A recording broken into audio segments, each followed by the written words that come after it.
इतिहास, TGT, PGT, net JRF में आपका स्वागत है और उम्मीद है कि आप लोग अपने समय का पूरा सदुपयोग अपनी पढ़ाई के लिए कर रहे होंगे। इस समय जो ये कोरोना का माहौल है, इस माहौल में अपने को बचाना और अपने समय का सदुपयोग करना बहुत ही महत्वपूर्ण है, क्योंकि एक एक दिन निकलता चला जा रहा है और आप इसे छुट्टी के रूप में ना मनाएं, क्योंकि छुट्टी के रूप में मनाने पर दिक्कत ये होगी कि एग्ज़ाम जब होगा, क्योंकि एग्ज़ाम जब ही ये सब व्यवस्थित हो जाएगा तो एग्ज़ाम लगातार होंगे और लगातार जब एग्ज़ाम होंगे तब आपको समय नहीं मिलेगा, तो इस समय का सदुपयोग किया जाए। आइए हम लोग क्या देख रहे थे, अशोक के अभिलेख देख रहे थे। अशोक के अभिलेख हो गए थे। अब हम लोगों को मौर्यकालीन शासन व्यवस्था या मौर्य प्रशासन देखना था। मौर्यकालीन शासन व्यवस्था,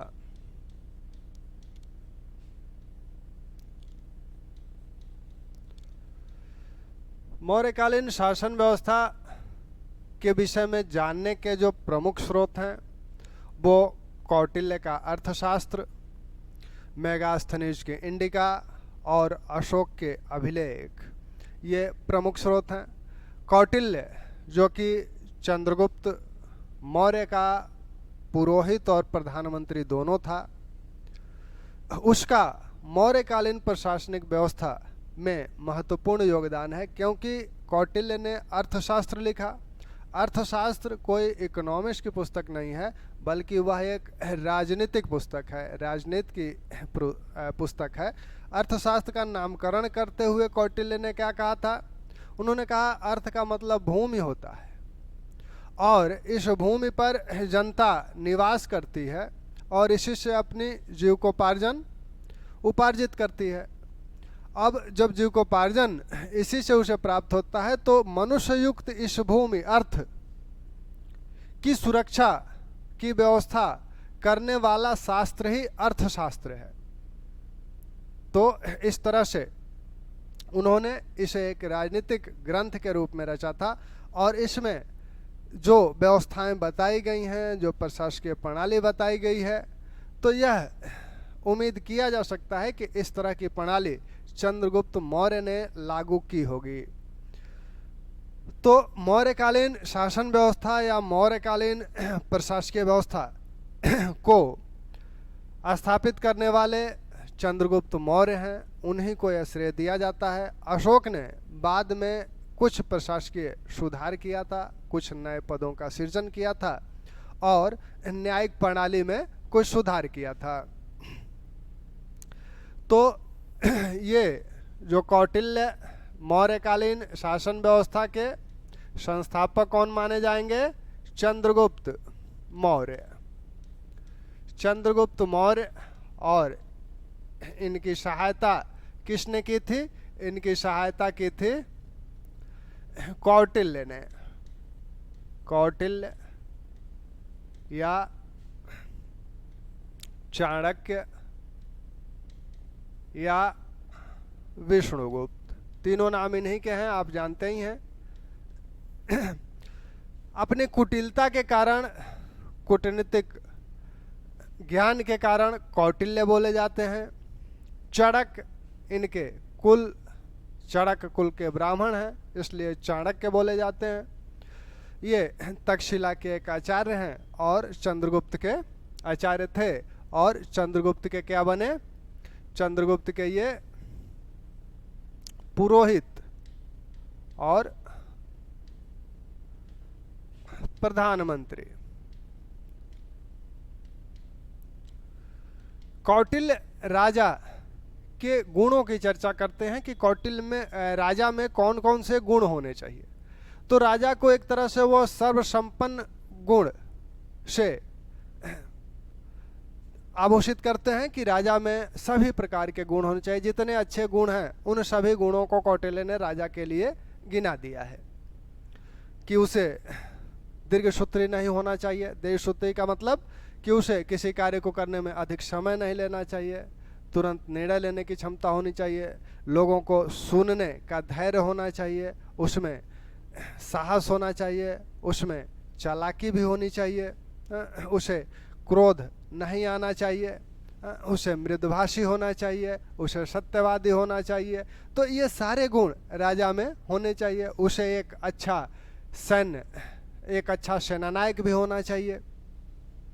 फिर भी अगर हो सकता है कि किसी व्यक्ति में जिसे राजा बनना हो ये सभी गुण एक साथ ना हो, तब इस संदर्भ में कौटिल्य कहते हैं कि ठीक है, अगर सभी गुण नहीं है लेकिन कुछ मूलभूत गुण हैं तो उसे शिक्षित और प्रशिक्षित करके इन गुणों को प्राप्त कर लेना चाहिए। यानी राजा के शिक्षण और प्रशिक्षण की भी बात करते हैं। जैसे प्लेटो का जो दार्शनिक राजा है उसी प्रकार का राजा कौटिल्य का भी है। जिस प्रकार प्लेटो राजा के शिक्षण प्रशिक्षण की बात करता है, वैसे ही कौटिल्य भी राजा को शिक्षित प्रशिक्षित करने की बात करते हैं, जिससे वो इन सभी गुणों को धारण कर ले।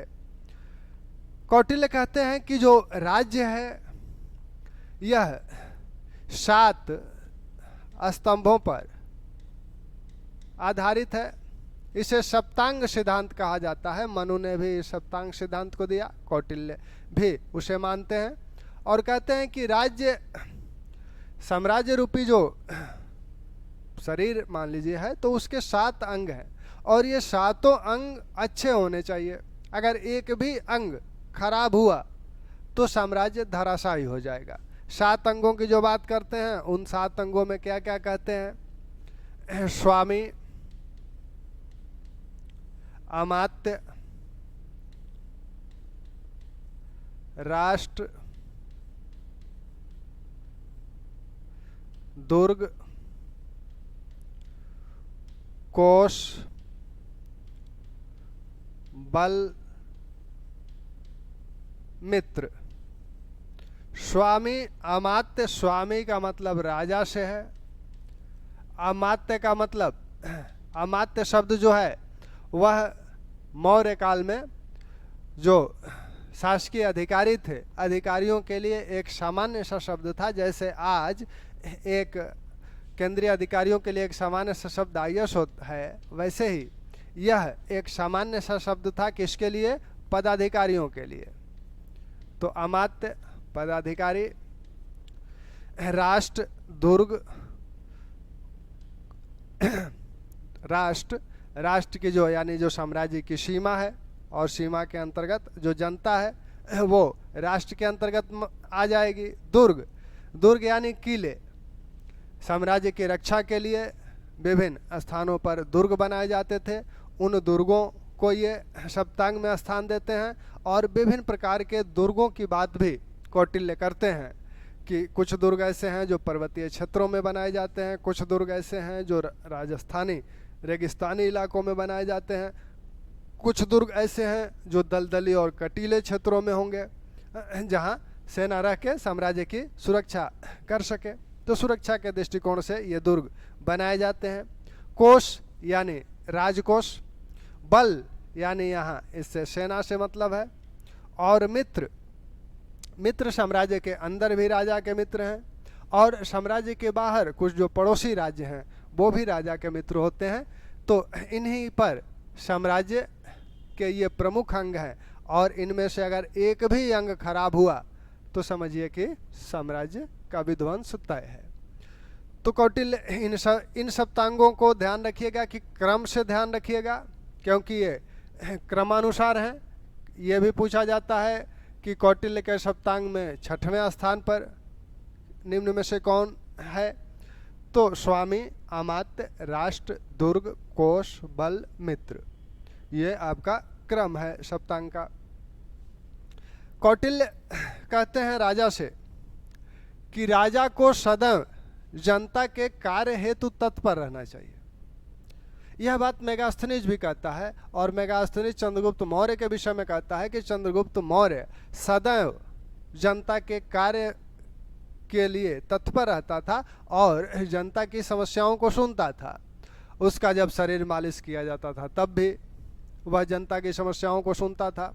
यहाँ तक कि जब वह बाल संवारता था तो वहाँ वह अपने दूतों को बुलाकर उनसे सूचनाएं प्राप्त करता था, उनकी बातें सुनता था।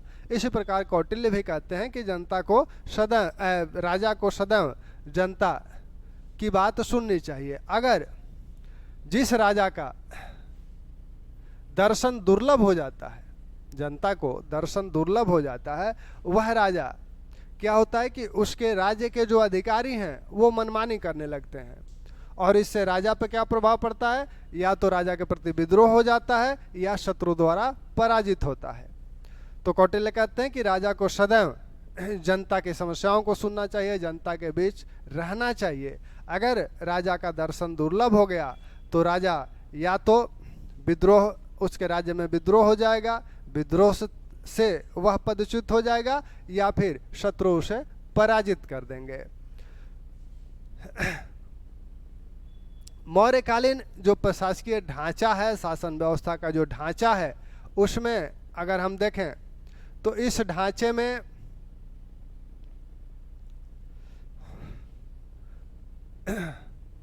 मौर्यकालीन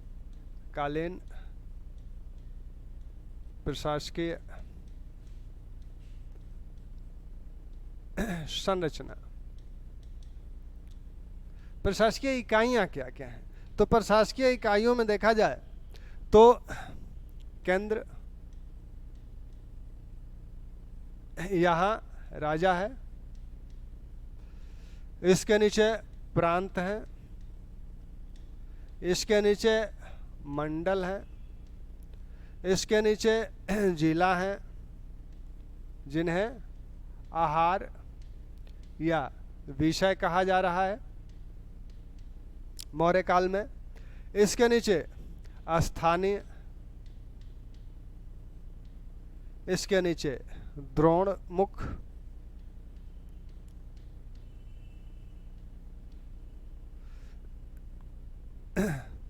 द्रोणमुख, फिर खरवटिक,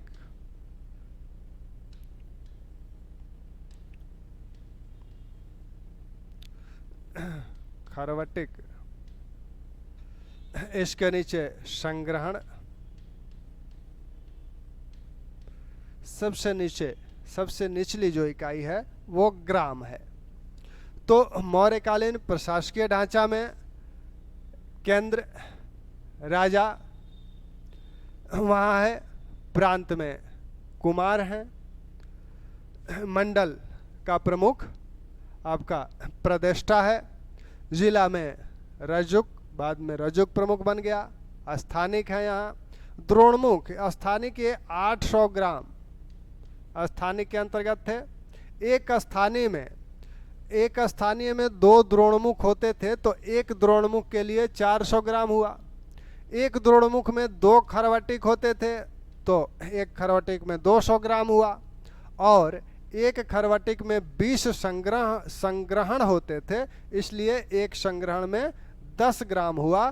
तो यानी 10 ग्रामों से मिलकर जो इकाई बनी थी उसे संग्रहण बोला जाता था, और 20 संग्रहणों से मिलकर जो इकाई बनती थी उसे खरवटिक बोला जाता था, और 2 खरवटिकों से मिलकर जो इकाई बनती थी उसे द्रोणमुख बोला जाता था। 2 द्रोणमुखों से मिलकर जो इकाई बनती थी उसे स्थानीय बोला जाता था, और स्थानीय के ऊपर जिला होता था, आहार या विषय होता था, जिला या आहार या विषय। इसके ऊपर मंडल होता था, फिर प्रांत होता था, और सबसे ऊपर राजा, यानी केंद्रीय शासन व्यवस्था जो है। यहाँ हम लोग पहले इनको देखें। केंद्रीय शासन व्यवस्था जो थी वो मौर्यकालीन कैसी थी? राजा के गुणों की चर्चा तो कौटिल्य कर चुके हैं।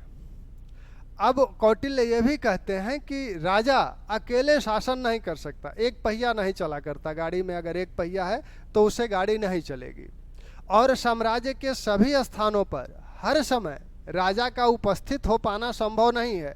ऐसे में उसे क्या करना चाहिए? ऐसे में उसे सहायकों की आवश्यकता है। और सहायक कैसे होंगे? सहायकों की आवश्यकता है, और सहायक कितने होंगे? तो कहते हैं अधिक से अधिक हो। वो राजा को मंत्रियों की नियुक्त करने की सलाह देते हैं, जिससे कि मंत्रियों से क्या होता है, राजा की मंत्र शक्ति यानी निर्णय लेने की शक्ति बढ़ती है। इस संदर्भ में वो कौटिल्य इंद्र के सहस्त्र सदस्यों वाली मंत्रिपरिषद का उल्लेख करते हैं कि इंद्र की सभा में 1000 सदस्यों वाली मंत्रिपरिषद थी। इसी प्रकार राजा को एक बड़ी मंत्रिपरिषद रखना चाहिए, क्योंकि इससे उसकी मंत्र शक्ति बढ़ती है। तो निश्चित रूप से जो चंद्रगुप्त की मंत्रिपरिषद होगी वह बड़ी रही होगी। मौर्यकालीन प्रशासन में एक शब्द जिसकी अभी चर्चा हमने की भी थी, अमात्य है।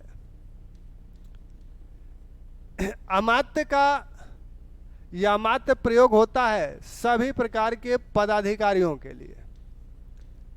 पदाधिकारियों के लिए यह अमात्य शब्द का प्रयोग किया जाता है मौर्य काल में। आज के जो आईएएस हैं वो ये किसी भी पद पे जा सकते हैं। आजकल का आईएएस कलेक्टर भी होता है, डीएम भी है, किसी कमिश्नरी का कमिश्नर भी है, अनुसचिव है, संयुक्त सचिव है, विशेष सचिव है, यहाँ तक कि मुख्य सचिव भी या कैबिनेट सचिव भी बनता है। तो वही बनता है, वही आईएएस कलेक्टर के रूप में भी है और वही आईएएस कमिश्नर भी है, वही आईएएस मुख्य सचिव या कैबिनेट सचिव भी है। ऐसे ही यह जो अमात्य हैं यह मंत्री परिषद के भी सदस्य हो सकते हैं और मंत्रिणा के भी सदस्य हो सकते हैं। अब जो चंद्रगुप्त मौर्य की जो मंत्रिपरिषद है, तो चंद्रगुप्त मौर्य ने या मौर्य शासकों ने एक मंत्रिपरिषद का गठन किया था।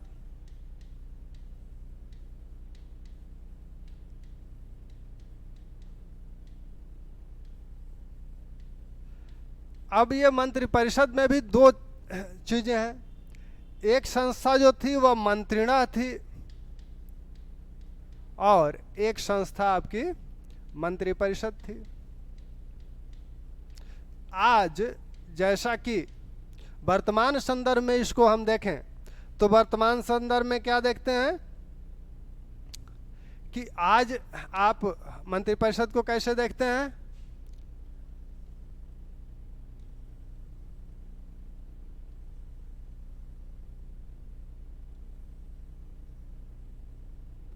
प्रधानमंत्री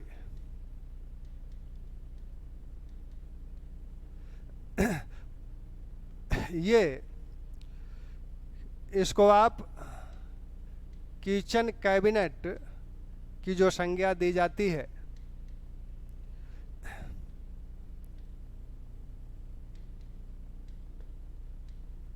कैबिनेट मंत्री, राज्य मंत्री, उप मंत्री,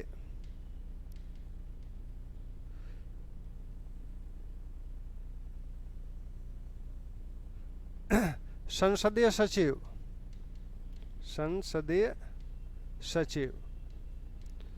हालांकि इस पद पर राजीव गांधी के समय से नियुक्ति नहीं होती है, फिर भी यह आपकी वर्तमान केंद्रीय मंत्रिपरिषद या राज्य की मंत्रिपरिषदें हैं। इस पूरे को हम मंत्रिपरिषद कहते हैं। इस पूरे को मंत्रिपरिषद कहा जाता है।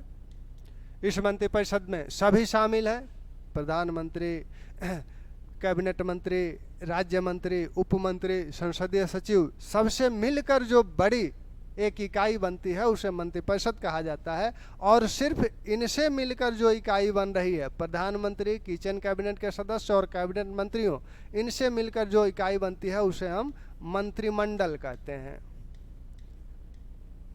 ठीक। अब यहाँ जो इकाई ये जो बनी थी,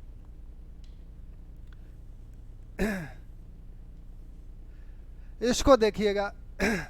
किचन कैबिनेट में कैबिनेट मंत्री ही शामिल है कि किचन कैबिनेट के सदस्य कैबिनेट मंत्री ही होते हैं, लेकिन कैबिनेट मंत्रियों में से वो मंत्री जो प्रधानमंत्री के बहुत करीबी होते हैं और बहुत ही संवेदनशील मुद्दों पर प्रधानमंत्री उनसे विचार विमर्श करता है।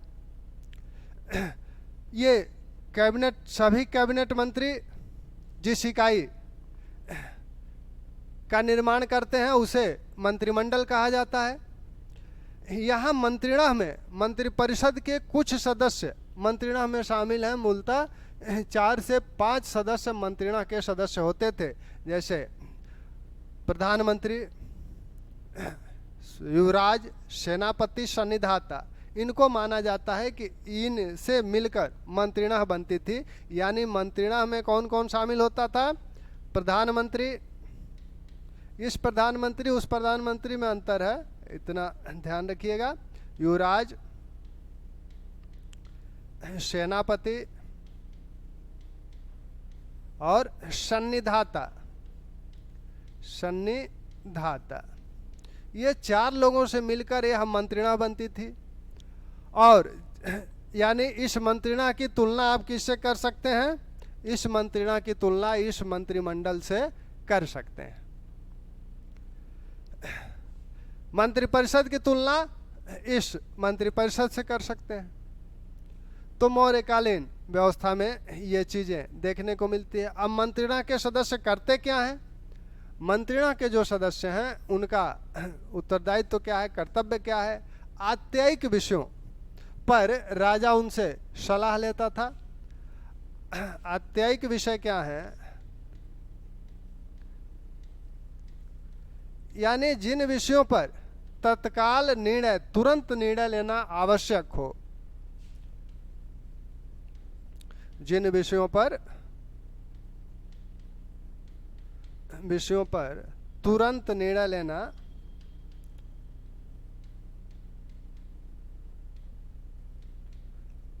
आवश्यक हो, उन विषयों को आत्यायिक विषय बोला जाता है। तो मंत्रिणा के सदस्यों से ही राजा इस आत्यायिक विषय पर सलाह लेता था। इनसे विचार विमर्श करके उस पर निर्णय लिए जाते थे। यानी राजा के ये मंत्री बहुत ही करीबी थे। जो अमात्य हैं, इन अमात्यों में से ही जो योग्य हैं उन्हें मंत्रिपरिषद में शामिल किया जाता है। उनसे भी जो योग्य हैं उन्हें मंत्रिणा का सदस्य बनाया जाता है। यानी मंत्रिपरिषद के ही सदस्य मंत्रिणा के भी सदस्य हैं। ये चारों मंत्रिपरिषद के भी सदस्य हैं। जैसे कि यहाँ आप देख रहे थे, मंत्रिपरिषद के सदस्य कैबिनेट मंत्री तो है ही, साथ में वह मंत्रिमंडल का भी सदस्य है। तो जो सर्वाधिक योग्य अमात्य होते थे उन्हें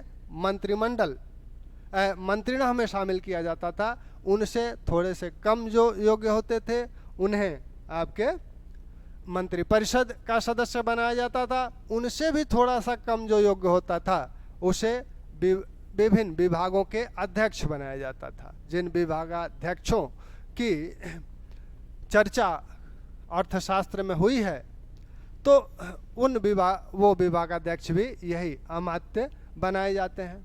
अब इस योग्यता का निर्धारण कैसे होगा कि कौन सा अमात्य कितना योग्य है? तो इसके लिए अर्थशास्त्र में बताया गया है कि उपधा परीक्षण किया जाता था। यानी एक प्रकार की, जैसे आज यूपीएससी एग्जाम लेता है या यूपीपीसीएस एग्जाम लेता है पदाधिकारियों की नियुक्ति के संदर्भ में, इस तरह के एग्जाम तो नहीं होते थे, लेकिन एक उपधा परीक्षण होता था जिसमें उपधा परीक्षण, जिससे इनकी योग्यता का परीक्षण किया जाता था।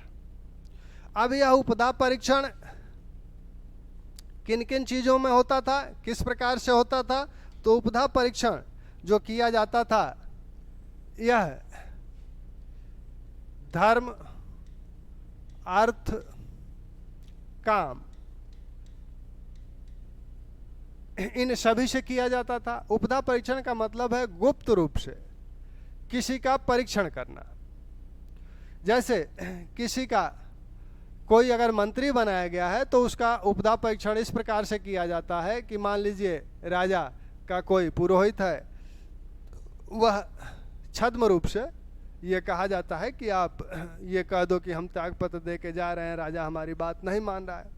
फिर वह पुरोहित जाकर मंत्री से मिलेगा और कहेगा यार राजा बड़ा खराब आदमी है, पता नहीं उल्टा सीधा क्या क्या काम करता रहता है, हमारी इससे नहीं बनती है, हम तो इसका विरोध करेंगे, अब चल रहे हैं एक सेना वगैरह का गठन करके इसका विरोध करने, इसको हटा के ही दम लेंगे। अगर वह मंत्री इसमें हामी भर देता है तो समझ लीजिए कि वह मंत्री पद के योग्य नहीं है। अगर वह हामी नहीं भरता है और वह इसकी बातों में नहीं आता है, वह कहता है कि अरे नहीं राजा बहुत अच्छे आदमी हैं, इतना अच्छा कार्य कर रहे हैं जनता के लिए, जनता के प्रति बिल्कुल समर्पित हैं, अपने कर्मचारियों अपने पदाधिकारियों पर भी पूरा नियंत्रण रखते हैं, अगर इस तरह की बातें करता है तो वह उपदा परीक्षण में सफल माना जाएगा। तो इस प्रकार से परीक्षण किए जाते थे और तब इनकी नियुक्तियां होती थी। तो ये परीक्षण की विधि भी मौर्य काल में थी। अब मंत्रिपरिषद की जो बात हो रही है कि मंत्रिपरिषद में जो सदस्य हैं, अब इनको जो अमात्य जो बात की जा रही थी, इन्हें यूनानी लेखक इन अमात्यों को क्या कह रहे हैं? सभासद या निर्धारक। निर्धारक, वो इन अमात्यों को सभासद या निर्धारक कह रहे हैं। यानी अगर ये कहा जाए कि यूनानी लेखकों ने सभासद की संज्ञा किसे दी है या निर्धारक की संज्ञा किसे दी है, तो वो ये अमात्य हैं। और इन्हीं अमात्यों में से विभिन्न उच्च पदों पर लोगों की नियुक्तियां भी होती थी। यानी इस तरह से एक तरह से कहें तो पदोन्नति भी मौर्य साम्राज्य के अंतर्गत मौर्य प्रशासकीय व्यवस्था में होती थी। अब यह जो मंत्रिपरिषद है, कौटिल्य के अर्थशास्त्र में इस मंत्रिपरिषद की उल्लेख जो किया गया है कि इंद्र की सहस्त्र सदस्यों की मंत्रिपरिषद का उल्लेख हुआ है। यानी कहने का अर्थ यह है कि राजा को एक बड़ी मंत्रिपरिषद रखनी चाहिए। क्यों रखनी चाहिए उसको हम अभी बताए ही। राजा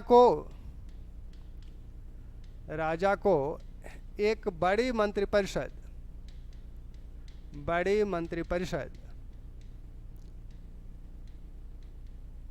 का गठन करना चाहिए।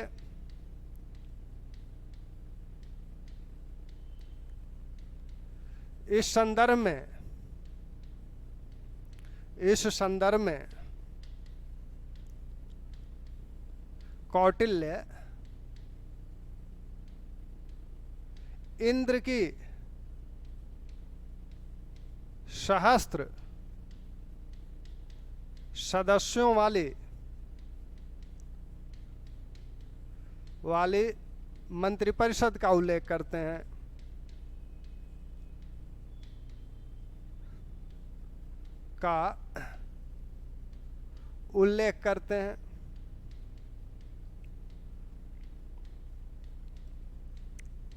तो यह मंत्रिपरिषद एक बड़ी मंत्रिपरिषद रही होगी चंद्रगुप्त के समय, ऐसा माना जा सकता है।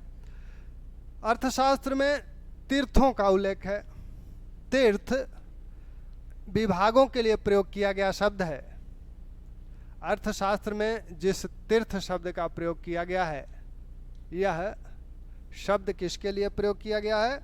यह शब्द विभागों के लिए प्रयोग किया गया है। विभाग या फिर विभागीय प्रमुखों के लिए, विभाग या विभागीय प्रमुखों के लिए यह तीर्थ शब्द प्रयोग किया गया है। अर्थशास्त्र में 18 तीर्थों का उल्लेख है कि 18 तीर्थ थे,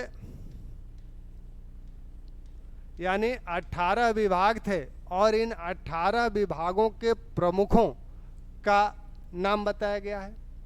इन्हें ही हम मंत्रिपरिषद के सदस्य मान सकते हैं। तो 18 जो तीर्थ बताए गए हैं, इन 18 तीर्थों को ध्यान दीजिएगा। ये 18 तीर्थ जो हैं,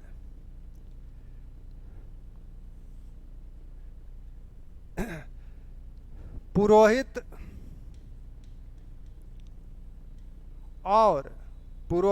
और प्रधानमंत्री।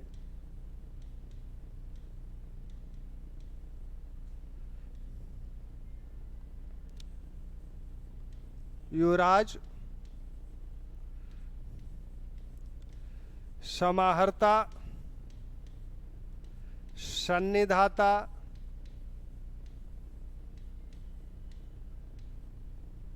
सन्निधाता,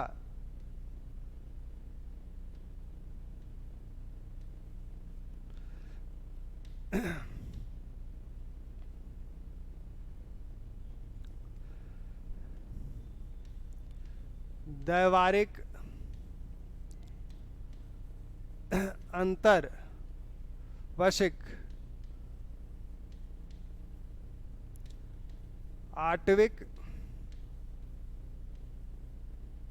कार्मांतिक,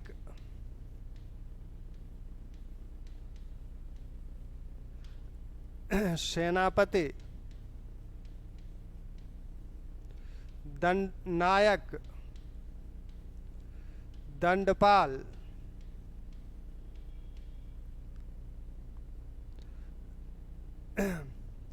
दुर्गपाल,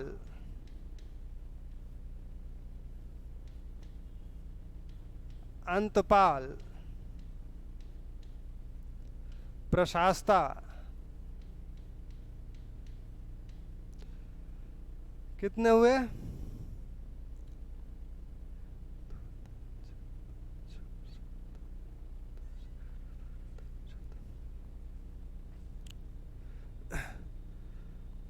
तो ये 18 जो तीर्थ हैं, इसमें इनका उल्लेख पुरोहित और प्रधानमंत्री का एक साथ हुआ है। चंद्रगुप्त का पुरोहित और प्रधानमंत्री दोनों पद एक ही व्यक्ति को संभवतः दिया जाता था, इसीलिए इन दोनों पदों का एक साथ उल्लेख हुआ है। चंद्रगुप्त का पुरोहित और प्रधानमंत्री कौन था? चंद्रगुप्त के पुरोहित और प्रधानमंत्री कौटिल्य थे। ये कौटिल्य कुछ समय तक बिंदुसार के भी थे, बिंदुसार के समय में भी कुछ समय तक रहे थे। बाद में बिंदुसार जब कौटिल्य संन्यास ग्रहण कर लिए, वानप्रस्थ में चले गए, तब बिंदुसार ने खलाटक को अपना पुरोहित और प्रधानमंत्री बनाया। अशोक ने क्या किया कि इस पुरोहित पद को समाप्त कर दिया। माना जाता है कि अशोक ने पुरोहित पद को समाप्त कर दिया। अब अशोक के समय सिर्फ प्रधानमंत्री पद रहा, तो अशोक का प्रधानमंत्री जो था वह राधगुप्त था। अशोक का प्रधानमंत्री राधगुप्त था। चंद्रगुप्त के पुरोहित और प्रधानमंत्री कौटिल्य थे। बिंदुसार के समय भी कुछ दिनों तक कौटिल्य थे। कौटिल्य के वानप्रस्थ में चले जाने के पश्चात खलाटक प्रधानमंत्री बना और संभवतः पुरोहित भी था। अशोक के समय में पुरोहित का उल्लेख नहीं मिलता, तो ऐसा माना जाता है कि अशोक ने पुरोहित पद को समाप्त कर दिया था। अब सिर्फ प्रधानमंत्री ही अकेले था। ये अशोक ने इस पद पर राधगुप्त को नियुक्त किया था। अशोक को सम्राट बनाने में, राजा बनाने में राधगुप्त का महत्वपूर्ण रोल रहा था, क्योंकि बिंदुसार के समय राधगुप्त एक मंत्री था। यह जुराज का काम था राजा को राज कार्य में सहायता प्रदान करना, सहायता प्रदान करना। संभवतः युवराज पद एक तरह से प्रशिक्षण का पद था। समाहर्ता यह राजस्व विभाग का प्रमुख है, और एक तरह से इसे आप कहें तो ये वित्त मंत्री है। यह राजस्व विभाग का प्रमुख है। राजस्व एकत्रण का निरीक्षण करता है, आय व्यय का ब्यौरा रखता है, और इस रूप में यह वित्त मंत्री है। मौर्यकालीन आर्थिक व्यवस्था में देखा जाएगा कि वित्त मंत्री क्या कार्य करते थे। यहाँ मौर्यों का जो वित्तीय वर्ष शुरू होता था वो आषाढ़ मास से शुरू होता था। जैसे आज भारत का वित्तीय वर्ष जो शुरू होता है 1 अप्रैल से शुरू होता है, वैसे ही मौर्यों का जो वित्तीय वर्ष था वह आषाढ़ मास से शुरू होता था और आषाढ़ में ही समाप्त होता था। सन्निधाता यह कोषाध्यक्ष था, यह राजकीय कोषागार का प्रमुख था, कोषाध्यक्ष था। दैवारिक राज दरबार की देखरेख करता था।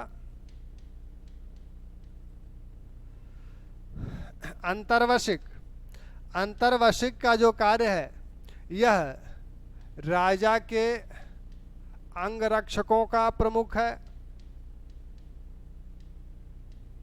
अंगरक्षकों का प्रमुख है। आटविक वन विभाग का प्रमुख था।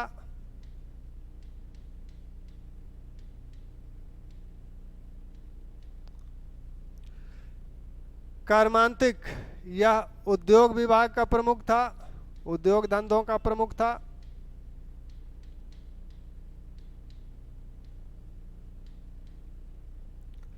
सेनापति को आप जान ही रहे हैं।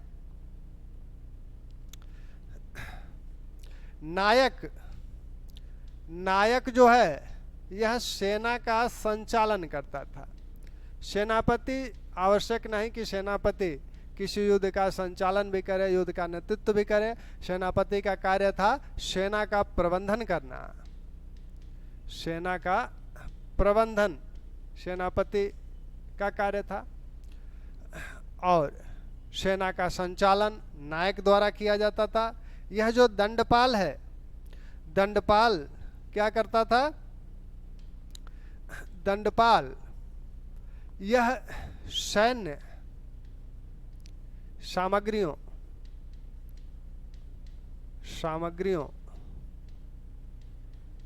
की व्यवस्था करता था, उसका प्रबंधन करता था।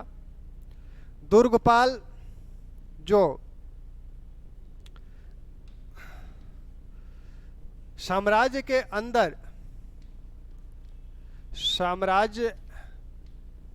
अंदर दुर्ग थे उनका प्रमुख था।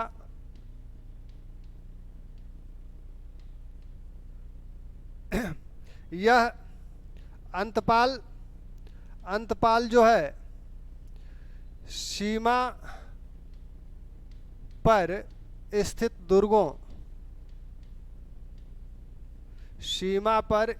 दुर्गों का प्रमुख था।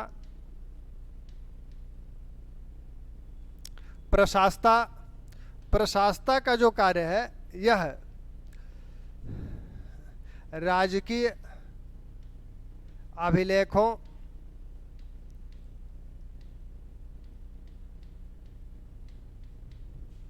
को सुरक्षित रखता था।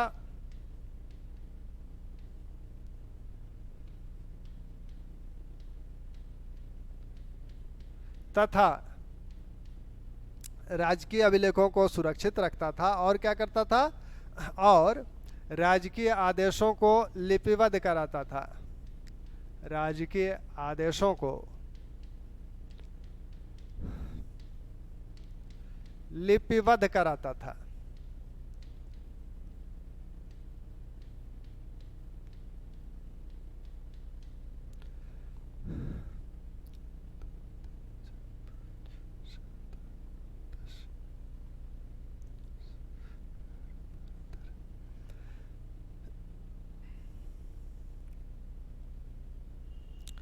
दैवारिक, अंतर्वशिक, आटविक, कर्मांतिक, सेनापति, नायक, दंडपाल, दुर्गपाल, अंतपाल, प्रशस्ता, मंत्रिपरिषदाध्यक्ष,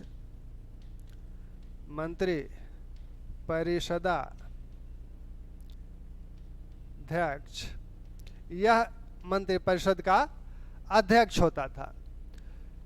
तो ये जो तीर्थ हैं इसमें प्रमुख हैं पुरोहित, प्रधानमंत्री, युवराज, समाहर्ता राजस्व विभाग का प्रमुख है, और वित्त मंत्री है, सन्निधाता कोषाध्यक्ष है, दैवारिक राज दरबार की देखरेख करता है, राज दरबार में नियुक्त कर्मचारियों की भी देखरेख करता है, अंतर्वशिक राजा के अंगरक्षकों का प्रमुख है, आटविक वन विभाग का प्रमुख है और कर्मांतिक उद्योग धंधों का प्रमुख है। सेनापति सेना का प्रबंधन कर रहे हैं, नायक सेना का संचालन करता था, दंडपाल सैन्य सामग्री की व्यवस्था करता था, दुर्गपाल साम्राज्य के अंदर दुर्ग जो थे उनका प्रमुख था, अंतपाल सीमा पर स्थित दुर्गों का प्रमुख था, प्रशासता राजकीय अभिलेखों को सुरक्षित रखने की जिम्मेदारी इसकी थी, साथ ही राजकीय आदेशों राजा द्वारा जो आदेश दिए जाते थे उनको लिपिबद्ध कराता था, मंत्रिपरिषद अध्यक्ष मंत्रिपरिषद का अध्यक्ष था। तो इन तीर्थों में आपने जिन तीर्थों को देखा, अब इन तीर्थ आपके 18 हैं, ये हो कितने रहे हैं?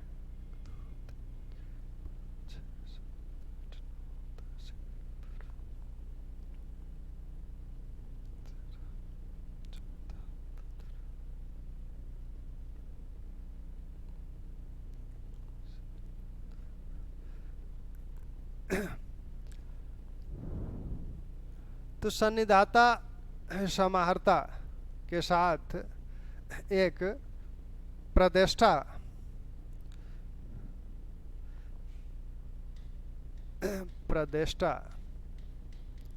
और व्यवहारिक, ये जो प्रदेष्टा हैं ये क्या है? प्रदेष्टा का कार्य है, ये फौजदारी न्यायालय का प्रमुख है और ये दीवानी न्यायालय के प्रमुख हैं।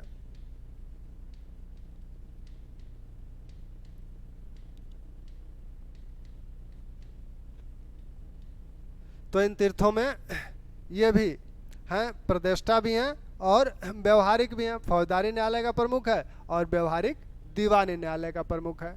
तो ये आपके तीर्थ हैं। अब ये तीर्थ ही नहीं, आप मंत्रिपरिषद मान सकते हैं। तो ये मंत्रिपरिषद के सदस्य एक तरह से कह सकते हैं। मंत्रिपरिषद के सदस्यों का जो वेतन है वो 12,000 पण है और मंत्रिणा के सदस्यों का जो वेतन था वह 48,000 पण था। 48,000 पण है। मंत्रिणा के सदस्यों का वेतन 48,000 पण और मंत्रिपरिषद के सदस्यों का वेतन 12,000 पण है। तो ये केंद्रीय व्यवस्था में मंत्रिणा और मंत्रिपरिषद की भूमिका प्रमुख है। अब इनका कार्य क्या है? मंत्रिपरिषद के मंत्रिणा के तो कार्य आपने देख लिया, आत्यायिक विषयों पर उनसे सलाह ली जाती थी। मंत्रिपरिषद के कार्य क्या है? इस मंत्रिपरिषद का उल्लेख अशोक के अभिलेखों में परिषा के रूप में हुआ है। अशोक के अभिलेखों में परिषा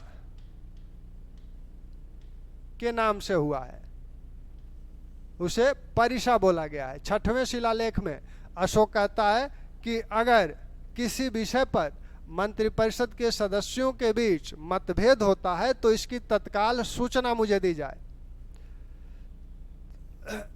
अंतिम निर्णय जो होता था राजा का ही होता था, लेकिन अगर किसी राजकीय आदेश का कुछ सदस्य, मंत्रिपरिषद के कुछ सदस्य विरोध कर रहे हैं तो राजा अशोक कहता है कि इसकी सूचना तुरंत मुझे दी जाए। और उसके बाद इसकी सूचना प्राप्त होने के बाद अशोक या राजा जो निर्णय करेगा वही मान्य होगा, वही सर्वमान्य होगा। तो अंतिम निर्णय भले राजा का है, लेकिन मंत्रिपरिषद को इतना अधिकार है कि अगर कुछ गलत निर्णय किया गया है तो उसका वह विरोध कर सकती है। और इस मंत्रिपरिषद के अधिकार को देखिए, युवराज के अधिकार को देखिए। अशोक के समय ही दिव्यावदान में जो बात कही गई है कि अशोक ने क्या किया कि बौद्ध संघ को बहुत दान देने लगा। तो बहुत जब दान देने लगा तब उसने पूछा कि सबसे अधिक बौद्ध संघ को दान किसने दिया है। तो लोगों ने बताया महाराज एक जो व्यापारी था अनाथ पिंडक, उसने सर्वाधिक दान दिया है। तो अशोक ने कहा कि ठीक है, कम से कम उतना या उससे अधिक तो हम भी दान देंगे ही देंगे। तो वह दान दिया, लेकिन कुछ 10 करोड़ शायद रुपया बच गया था। तो उसने राजकीय कोष से इतना धन देने को कहा कि संघ को इतना धन राजकीय कोष से ट्रांसफर किया जाए। यह बात जब मंत्रिपरिषद के सदस्यों को पता लगी तो उन लोगों ने कुणाल जो युवराज थे उनका कान भरा कि महाराज जो है सारा धन संघ को दान देने जा रहे हैं, महाराज अब कितने दिन रहेंगे, आपको भुगतना पड़ेगा। तो कुणाल ने उसको रोक दिया, धन जो दिया जा रहा था उस पे उसने रुकवा दिया। और अशोक जो दान संघ को देता था उस पर भी नियंत्रण स्थापित किया गया, उसे भी प्रतिबंधित किया गया। यहाँ तक कि वह उसके जो भोजन दिए जाते थे वो भी उठा के संघ को दान कर देता था, उसको भी कम कर दिया गया। अंत में सिर्फ एक आंवला दिया गया, उस आंवले में भी वह जो है उसे भी संघ को दान किया, कहा कि इस समय मेरे पास यही है। तो इस प्रकार अगर कुछ गलत निर्णय किए जाते हैं तो मंत्रिपरिषद उसका विरोध कर सकती थी। 6वें शिलालेख में मंत्रिपरिषद द्वारा कुछ मतभेद उत्पन्न होता है तो उसकी चर्चा, उसकी तुरंत सूचना राजा को देने की बात कही गई है। यानी विरोध उत्पन्न होना, यानी मंत्रिपरिषद में वाद विवाद होता होगा तभी विरोध उत्पन्न होगा। तो परिषा की बात वो करता है। अब इस मंत्रिपरिषद का कार्य क्या था? मंत्रिपरिषद का कार्य है अनारब्ध कार्य को आरंभ करना, यानी जो कार्य प्रारंभ नहीं हुआ है, शुरू नहीं हुआ है, जो कार्य हुआ नहीं है उसको प्रारंभ करना, शुरू करना। तो अनारब्ध कार्य को प्रारंभ करना और प्रारंभ हुए कार्य को पूरा करना। प्रारंभ हुए कार्य को पूरा करना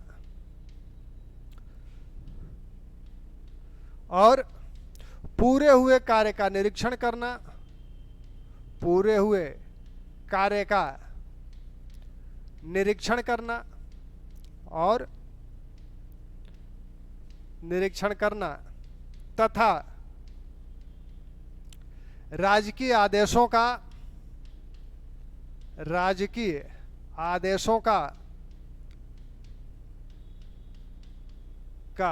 कठोरता से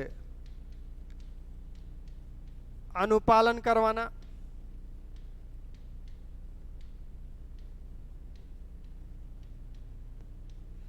तो मंत्रिपरिषद के कार्य क्या हैं? अनारब्ध कार्य को प्रारंभ करना, जो कार्य हुए नहीं है उनको प्रारंभ करना। मान लीजिए कहीं सड़क नहीं बनी है, कहीं पुल नहीं बना है, तो उसके निर्माण कार्य को प्रारंभ कराना। प्रारंभ हुए कार्य को पूरा कराना, अगर कोई कार्य प्रारंभ हो चुका है पूरा नहीं हो रहा है तो उसे पूरा कराना। पूरे हुए जो कार्य पूरा हो चुका है उसका निरीक्षण करना कि ढंग से हुआ है कि नहीं, और राजकीय आदेशों का कठोरता से अनुपालन करवाना। ये मंत्रिपरिषद का कार्य है। मंत्रणा का कार्य है आत्यायिक विषयों पर राजा को सलाह देना, और मंत्रिपरिषद के कार्य ये हैं। मंत्रणा के सदस्यों का वेतन 48,000 पण है। पण आप सिक्का में देख चुके हैं कि पण क्या है? मौर्यकालीन चांदी का सिक्का है, और यह मौर्यकाल का मानक सिक्का है, तो चांदी का सिक्का है। मौर्यकालीन जो अधिकारी हैं उन्हें वेतन तो प्राप्त होता ही होता था, पेंशन भी दी जाती थी, उनकी पदोन्नति भी होती थी।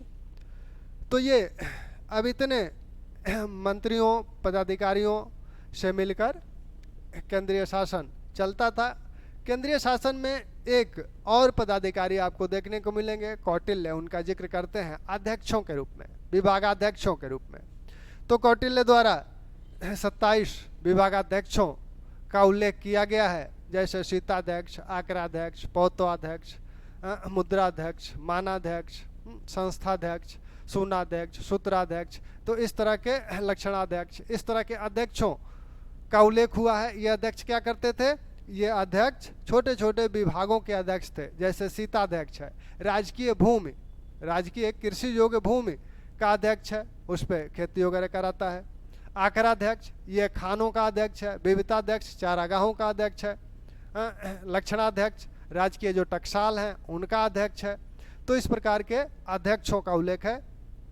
इन्हीं अध्यक्षों को यूनानी जो लेखक हैं वो ओवरसियर्स कहते हैं। तो अध्यक्षों की बात अब कल कर ली जाएगी। इतना मंत्रिणा और मंत्रिपरिषद और जो केंद्रीय शासन व्यवस्था है ये देखा जाए। कल मौर्यकालीन प्रशासकीय व्यवस्था पूरी कर ली जाएगी। थैंक्स।